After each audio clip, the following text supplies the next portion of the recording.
Assalamualaikum warahmatullahi wabarakatuh. Alhamdulillahirabbil alamin wa bihi nasta'in wa ala umuri dunya waddin. Wassalatu wassalamu ala asrofil anbiya'i wal mursalin wa ala alihi wa sahbihi ajmain amma ba'du. Perkenalkan, nama saya Rian Hoiri dari kelas PBSE jurusan Perbankan Syariah.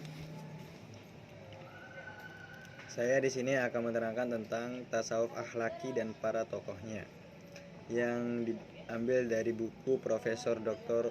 Rosyihon Anwar yang menjelaskan tentang pengertian tasawuf akhlaki. Tasawuf akhlaki jika ditinjau dari sudut bahasa merupakan kaidah bahasa Arab dikenal dengan sebutan jumlah idhafah. Jumlah idhafah merupakan gabungan dari dua kata menjadi kesatuan makna yang utuh menentukan realitas yang khusus. Dua kata itu adalah tasawuf dan akhlak. Arti dari kata tasawuf dalam bahasa Arab adalah bisa membersihkan atau saling membersihkan. Membersihkan objek dari tasawuf ini adalah akhlak manusia. Kemudian saling membersihkan merupakan kata kerja yang di dalamnya harus terdapat dua subjek yang aktif memberi dan menerima. Sedangkan akhlak juga berasal dari bahasa Arab. Kata akhlak merupakan bentuk jama dari khuluq yang secara bahasa bermakna perbuatan atau perciptaan. Akan tetapi dalam konteks agama, akhlak bermakna perangi, budi, tabiat, adab, atau tingkah laku seseorang yang didorong oleh sesuatu keinginan secara mendasar untuk melakukan perbuatan. Jika kata tasawuf dengan kata akhlaki disatukan, dua kata ini akan menjalankan sebuah frase, yaitu tasawuf akhlaki. Secara etimologi, tasawuf akhlaki bermakna membersihkan tingkah laku atau saling membersihkan tingkah laku. Jika konteksnya adalah manusia, tingkah laku manusia yang menjadi sasarannya. Tasawuf akhlaki ini bisa dipandang sebagai sebuah tatanan dasar untuk menjaga akhlak manusia atau dalam bahasa sosial moral atas masyarakat. Oleh karena itu, tasawuf akhlaki merupakan kajian ilmu yang sangat memerlukan praktek untuk menguasai, tidak hanya berupa teori sebagai pengetahuan, tetapi harus realitas dalam tentang waktu kehidupan manusia.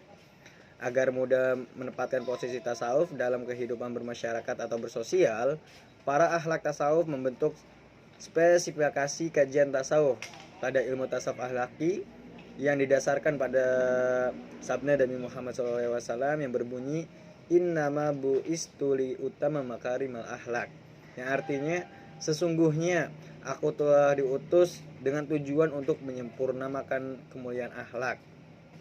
Tasawuf akhlaki merupakan gabungan antara ilmu dan tasawuf dengan ilmu akhlak.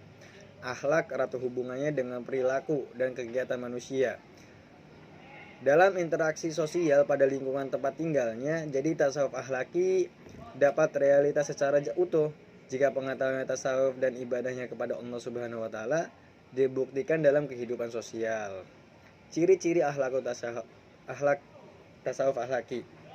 Yang pertama, mendasarkan diri pada Al-Quran dan As-Sunnah.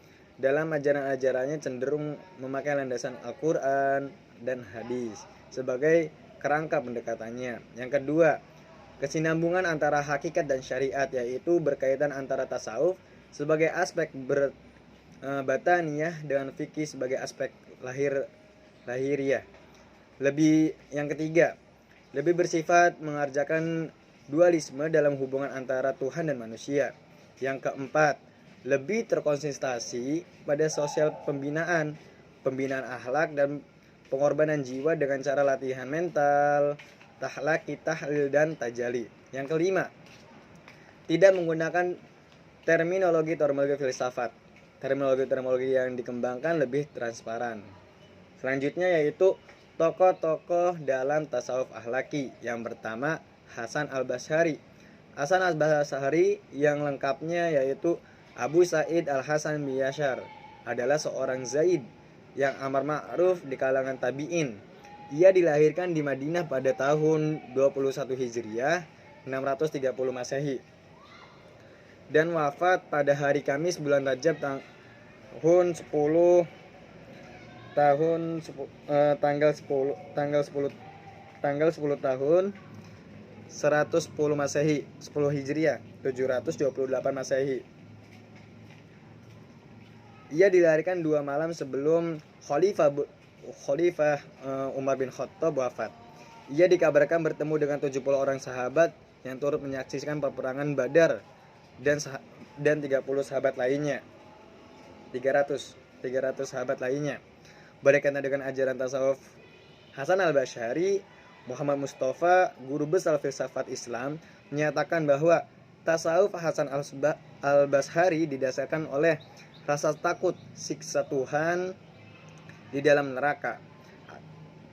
Akan tetapi setelah kami teliti ternyata bukan perasaan takut terhadap siksaan yang mendasari tasawufnya, tetapi kesabaran jiwa dan kekurangan dan kelalaian dirinya yang mendasarkan tasawufnya. Sikap itu seirama dengan sabda Nabi Muhammad SAW.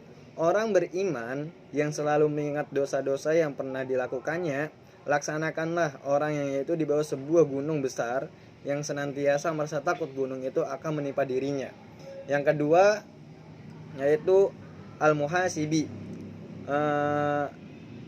Al-Muhasibi nama lengkapnya yaitu Al-Haris bin Asad Al-Muhasibi. Menempuh jalan tasawuf karena hendak keluar dari keraguan yang dihadapinya. Tak kala mengamati mazhab-mazhab yang dianut umat manusia, Al-Muhasibi menemukan bagian kelompok di dalamnya. Di antaranya mereka adalah sekelompok orang yang tahu tentang akhirat, tetapi jumlah mereka sangat sedikit. Sebagian besar dari mereka adalah orang-orang yang mencari ilmu karena kesombongan dan motivasi keduniaan. Di antaranya mereka terdapat pula orang-orang yang terkesan sedang melakukan ibadah karena Allah Subhanahu wa taala. Tetapi sesungguhnya tidak demikian. Al-Muhasibi memandang bahwa jalan keselamatan hanya dapat ditempuh melalui ketakwaan kepada Allah Subhanahu wa taala, melaksanakan kewajiban-kewajibannya, meneladani Rasulullah SAW. Tak kala sudah melaksanakan hal-hal yang di atas, menurut Al-Muhasibi, seseorang akan diberi petunjuk oleh Allah Subhanahu wa taala berupa penyatuan antara fikih dan tasawuf. Ia akan meneladani Rasulullah SAW dan lebih mementingkan akhirat daripada dunianya. Yang terakhir yaitu Al-Ghazali. Nama lengkap dari Al-Ghazali adalah Abu Hamid Muhammad bin Ta'us As-Suhi Asy-Syafi'i Al-Ghazali. Secara singkat dipanggil Al-Ghazali atau Abu Hamid Al-Ghazali. Ia dipanggil Al-Ghazali karena dilahirkan di kampung Ghazalah,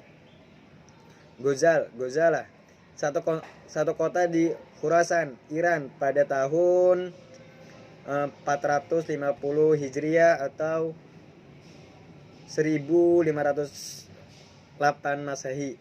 3 tahun setelah kaum Saljuk mengambil alih kekuasaan di Baghdad, ajaran tasawuf Al-Ghazali yaitu dalam tasawufnya memiliki tasawuf sunni yang berdasarkan Al-Quran dan As-Sunnah Nabi Muhammad SAW, ditambah dengan doktrin Ahlus Sunnah wal Jamaah dari paham tasawufnya.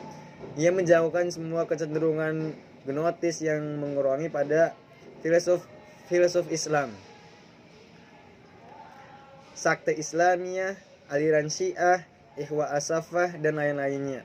Ia menjauhkan tasawufnya dari paham ketuhanan Aristoteles seperti emanasi dan penyatuan, sehingga dapat dikatakan bahwa tasawuf Al-Ghazali benar-benar bercorak Islam. Sekian dari saya, kurang lebih mohon maaf. Bila taufiq wal hidayah, wassalamualaikum warahmatullahi wabarakatuh.